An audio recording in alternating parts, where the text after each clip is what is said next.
Darkness fills the screen, broken only by the faint echo of sirens in the distance. A whisper cuts through the silence, low and haunting, as if the city itself is speaking. "What happens?"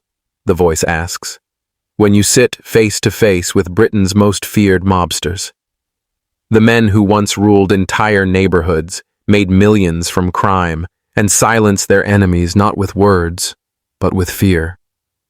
The atmosphere thickens, heavy with tension. Their stories are not found in official records or polished documentaries.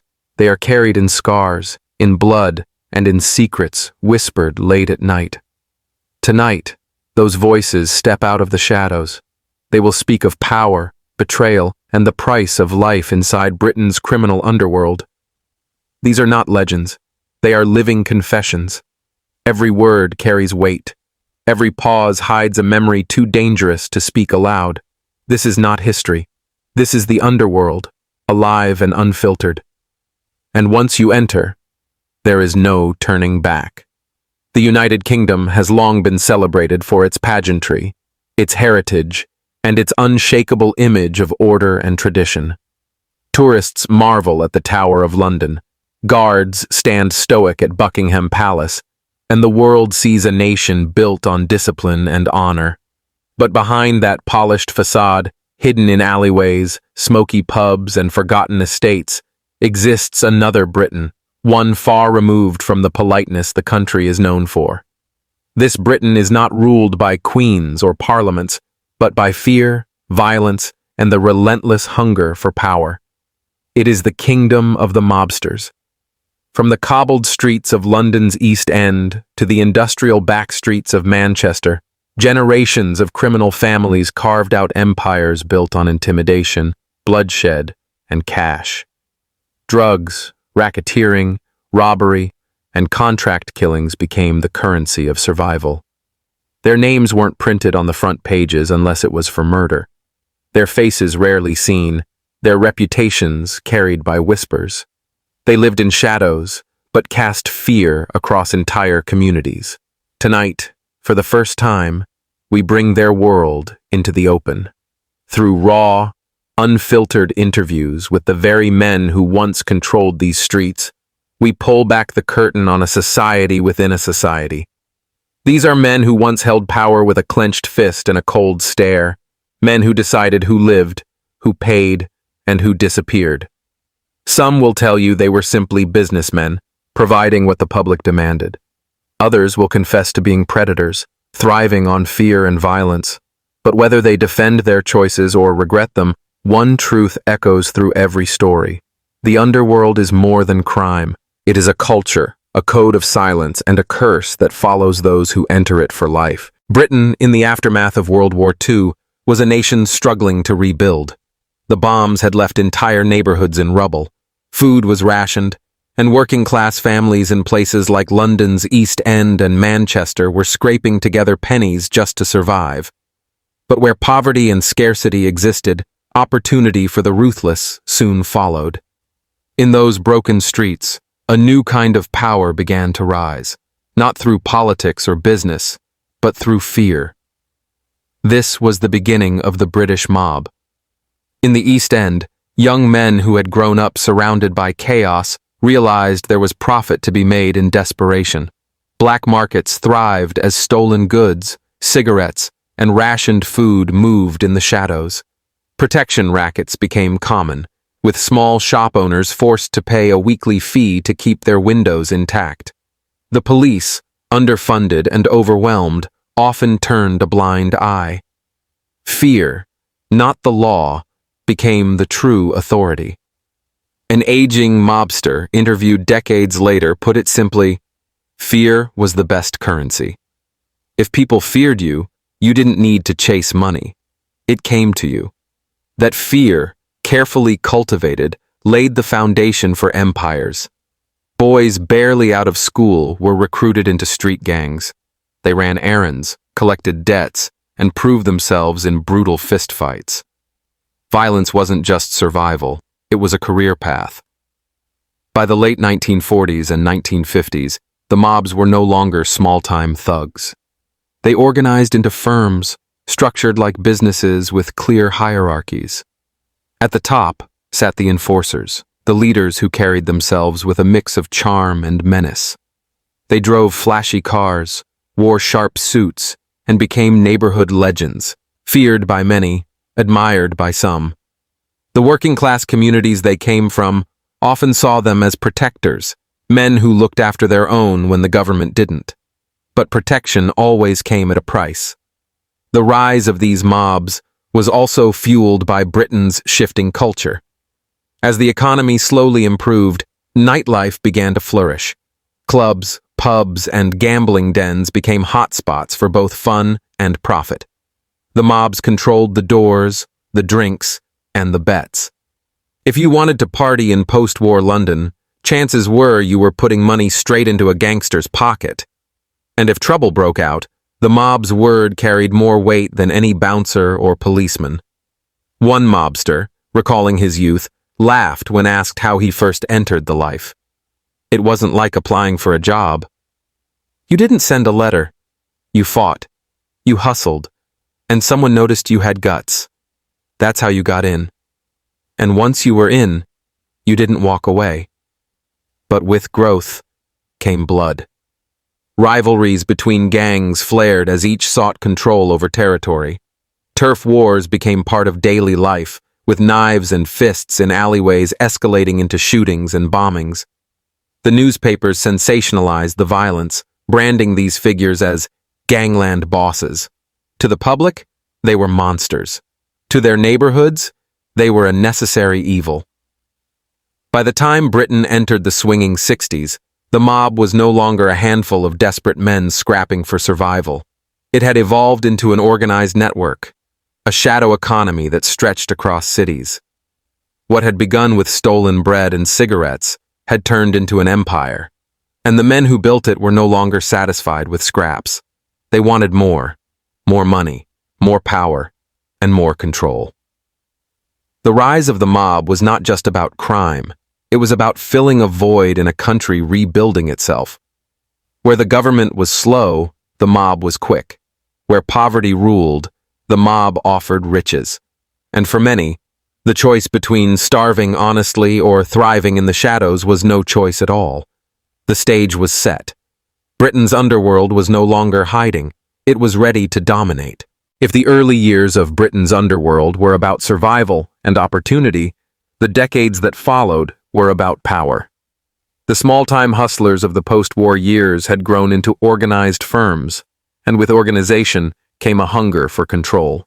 Fear became their weapon, and blood became the price of business. By the 1960s, the names of certain mobsters had become legend. In London's East End, the Kray twins, Ronnie and Reggie, built an empire of intimidation. They dressed like gentlemen, but behind the polished suits were ruthless enforcers who ran protection rackets, gambling clubs, and extortion rings with an iron fist. Their enemies didn't just lose money. They disappeared.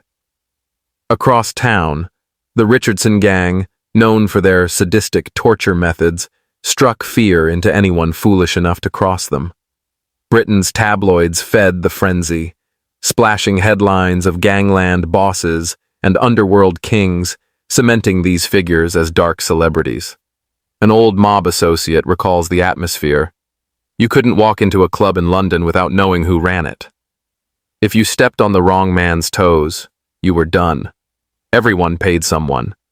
The only choice was who. Fear wasn't just part of the system, it was the system.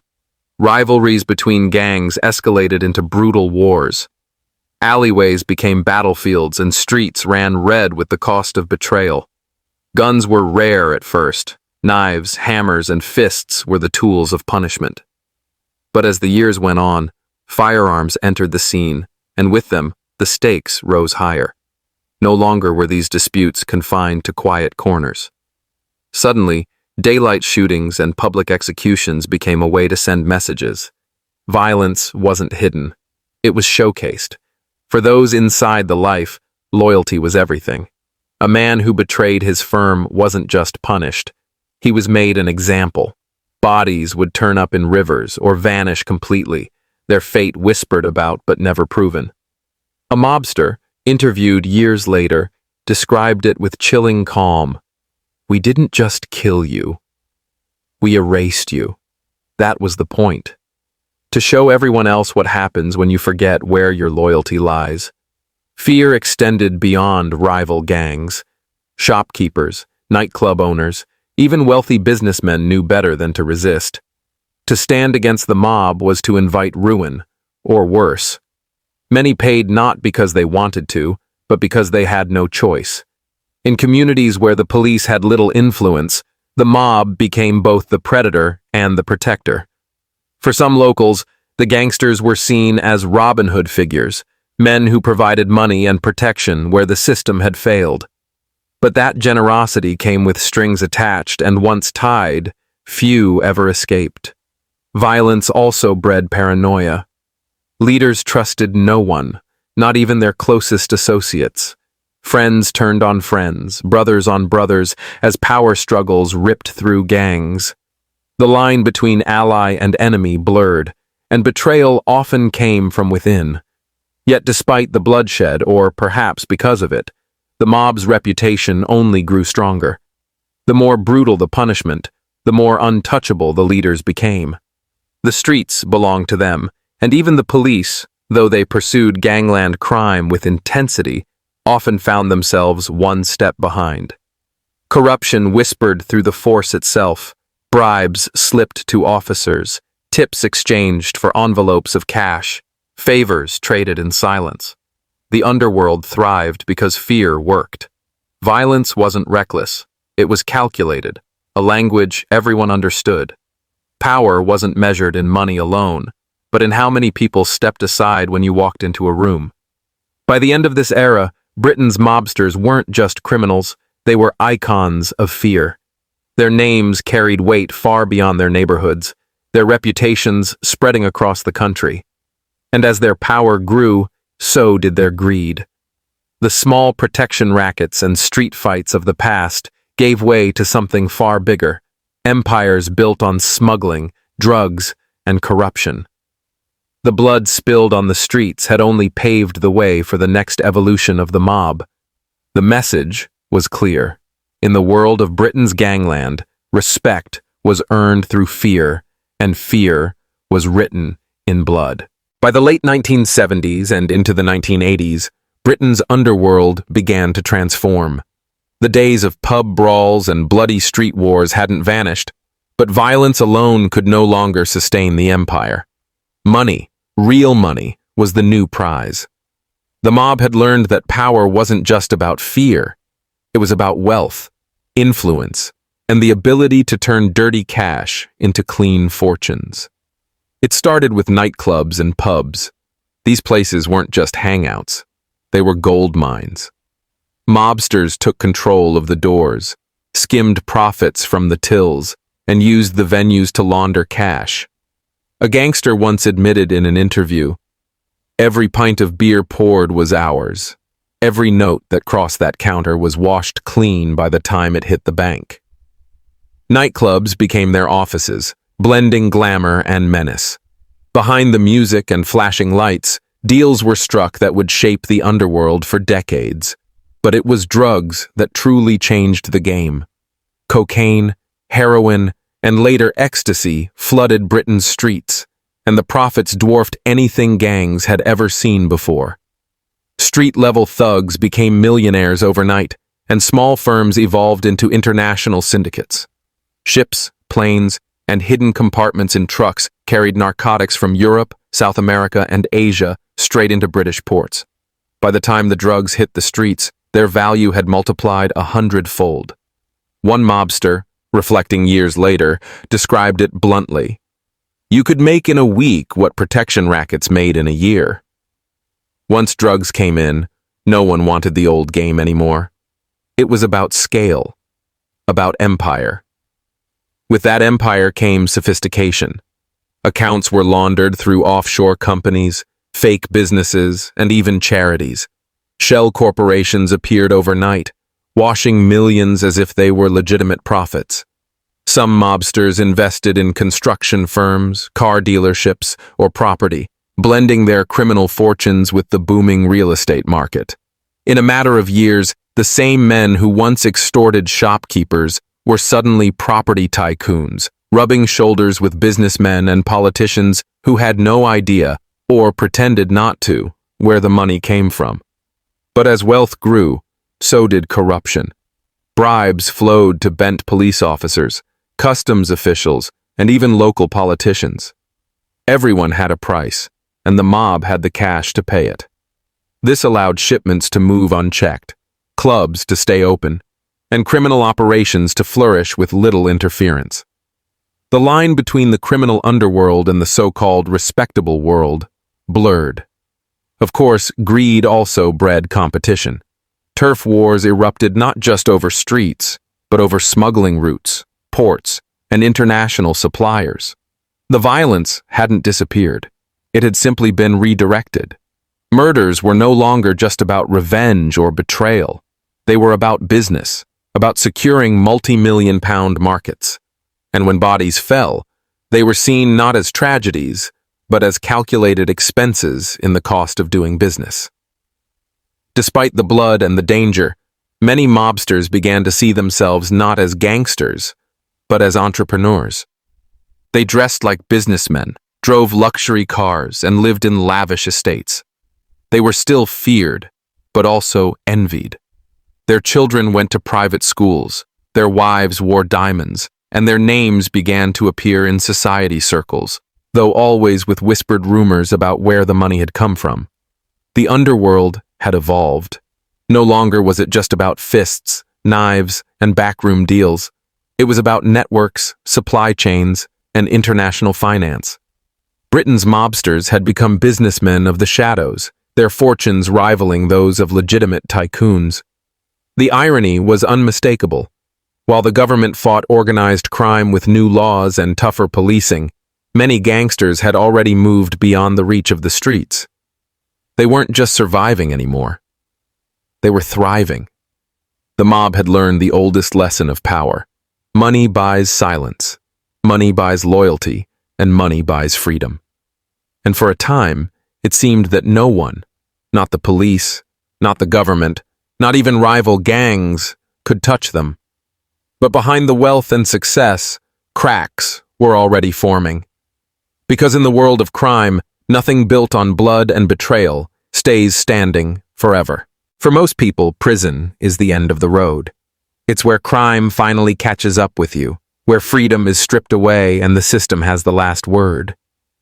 But for Britain's mobsters, prison was never the finish line.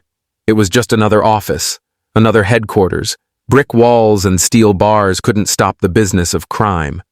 In fact, for many, their legend only grew once they were inside. Inmates whispered stories about certain men who walked the landings as if they owned them. Wardens looked the other way, either out of fear or because their pockets were lined with discreet payments. Phones were smuggled in, letters carried coded instructions, and visits became boardroom meetings in disguise. Behind prison walls, the underworld didn't shrink. It adapted. A former gangster, interviewed years later, described it with a smirk. "You think jail stops us?" Jail just slows the clock.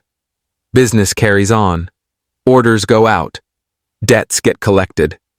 People still disappear, whether we're inside or not.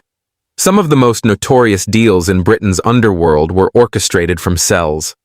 Smuggling routes continued to operate, drug shipments were approved, and rivalries were settled, all while their so-called leaders were eating prison food and pacing the yard. Loyalty was tested like never before. Men who could no longer enforce fear with their presence relied on their reputations, their families, and their soldiers on the outside to keep the empire running. And yet, prison was more than just a control center. It was also a battlefield. Gangs formed alliances inside, mirroring the turf wars of the streets.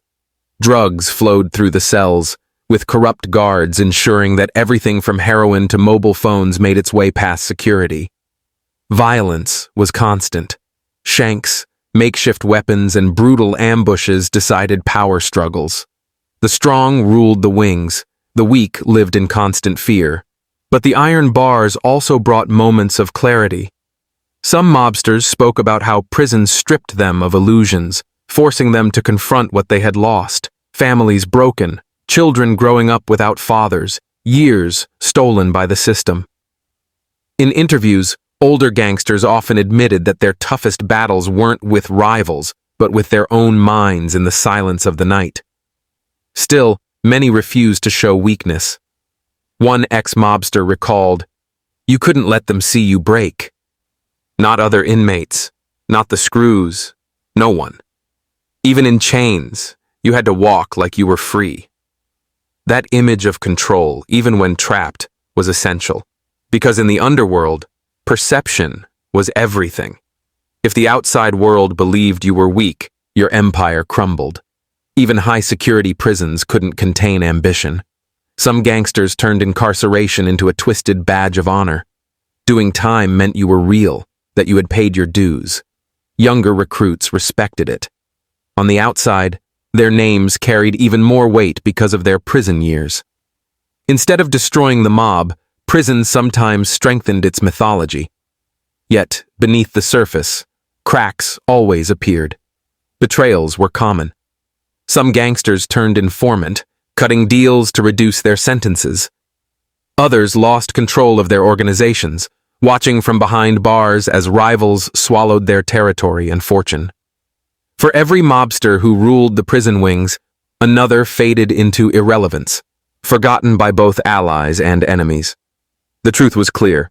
Crime didn't sleep, not even behind bars. Prisons became extensions of the underworld, part of the ecosystem rather than its end.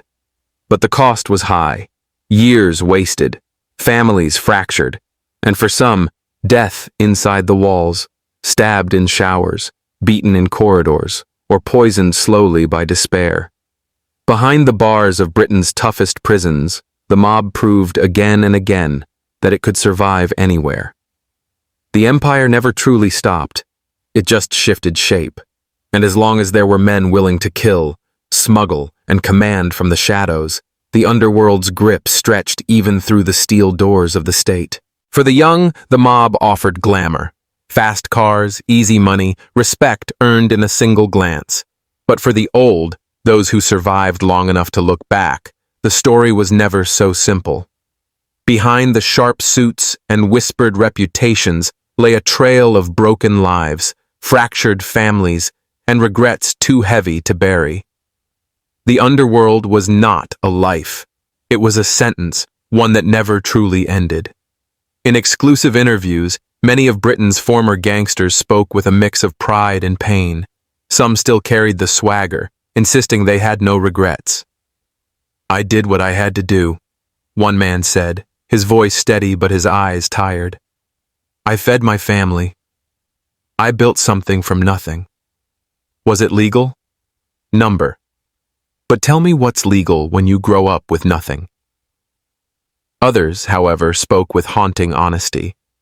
They remembered the nights spent staring at prison ceilings, the funerals they couldn't attend, the children who grew up calling another man dad.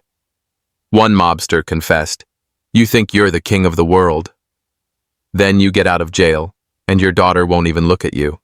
That's when you realize you lost everything that mattered." The cost of fear was isolation. To rise in the underworld was to cut ties, to trust no one. Old friends turned enemies. Brothers betrayed brothers. Even family bonds snapped under the weight of crime. The men who once commanded armies of loyal soldiers often ended their lives alone, watching the empire they built crumble into dust. And yet, the culture of silence, the so-called code, remained strong. Even in their regrets, many refused to name names.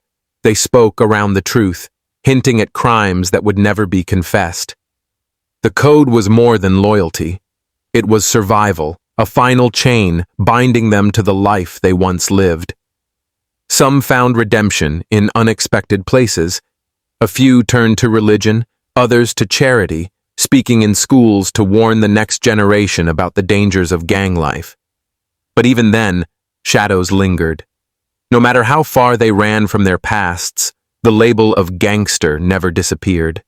It followed them into old age, into every handshake and every sideways glance. The legacy of Britain's mobsters is complicated. For some, they remain villains, predators who thrived on fear and bloodshed. For others, they are folklore, figures who embodied rebellion against a system that failed the working class. But for the men themselves, the truth is simpler. The underworld gave them everything, then took it all away.